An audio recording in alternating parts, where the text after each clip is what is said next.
Hello and welcome back to the EnvirotechOnline podcast, your source for all things environmental monitoring, regulation and innovation. I'm Jed Thomas, editor of EnvirotechOnline. And I'm Alan Booth, senior editor here at ILM Media. Thanks for joining us again. So today we're looking at a major regulatory development coming out of Brussels, something that could have a massive impact on our sector.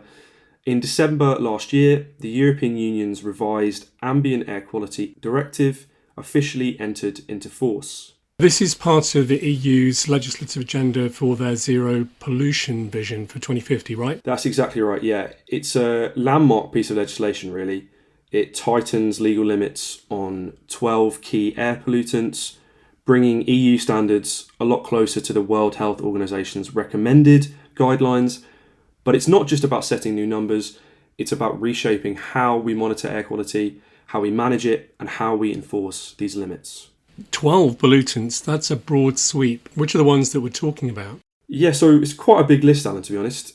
The most notable change, probably, is that fine particulate matter, that's PM 2.5, i.e. particulate matter that's 2.5 microns or less, is seeing its annual limit value slashed by more than half. That's the pollutant most closely tied to premature death, heart disease, and lung cancer, and slashing the limit by half brings it much closer to the WHO's recommended limit. But the directive is also targeting PM10, which is particulate matter of 10 microns or less, nitrogen dioxide, sulfur dioxide, ozone, carbon monoxide, benzene, and also some heavy metals like arsenic, cadmium, nickel, and lead.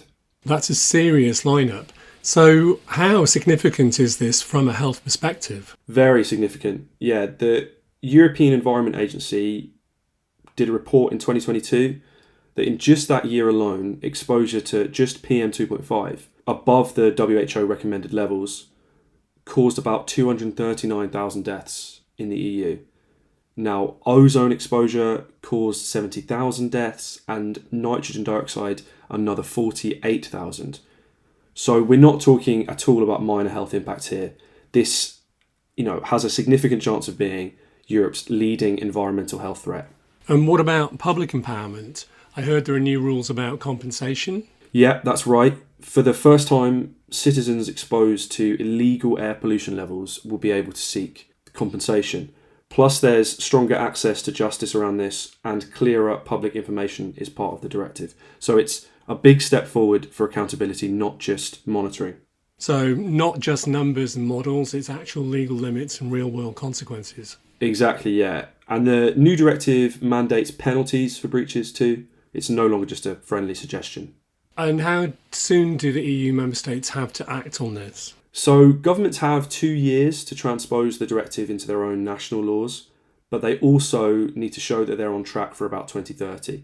And if not, they must make stronger action to get back on course. There are some extensions for exceptional circumstances available, but only with detailed justification and a concrete roadmap to compliance in the future. So from a monitoring industry perspective, this sounds like an opportunity and a challenge. Absolutely. The directive calls for better air quality monitoring and modelling, especially at the local level, which means more real-time data, more granular insights, and much more sophisticated equipment. So for the monitoring industry, this could drive demand for new technologies, more integrated networks, and smarter data interpretation. And does this address ecosystems too, or is it all targeted at human health? Well, it's both, really. The nitrogen deposition, for instance, which comes largely from air pollution, can lead to eutrophication in river systems. That's an overload of nutrients that leads to diminished oxygen levels in rivers that leads to a decrease in wildlife. 73% of EU ecosystems are suffering from eutrophication, which is a massive disruption to biodiversity. So targeting nitrogen dioxide in the atmosphere is a way to handle eutrophication and to prevent biodiversity loss. Ozone damages crops and forests. The EU estimated that €2 billion every year of agricultural losses can be attributed to ozone alone. So it's not just about protecting public health, but broadly protecting biodiversity and ecosystems. I had no idea about the impact of ozone on financial losses that way. So it's about protecting life, human and non-human. Exactly. It's one of the most comprehensive air quality policies ever passed in Europe. It's about protecting people, plants, animals, and the economy. Commissioner Jessica Roswell said it best: clean air must become our future reality.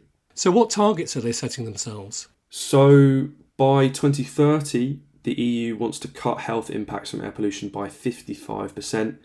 And as you said, by 2050, they're aiming for a toxic-free, zero pollution environment.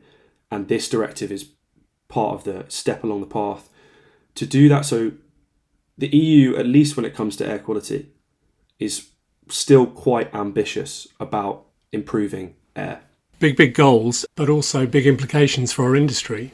Definitely. It's definitely the time for monitoring professionals to gear up. There's lots of technical work ahead to support enforcement, validate data, and identify pollution hotspots.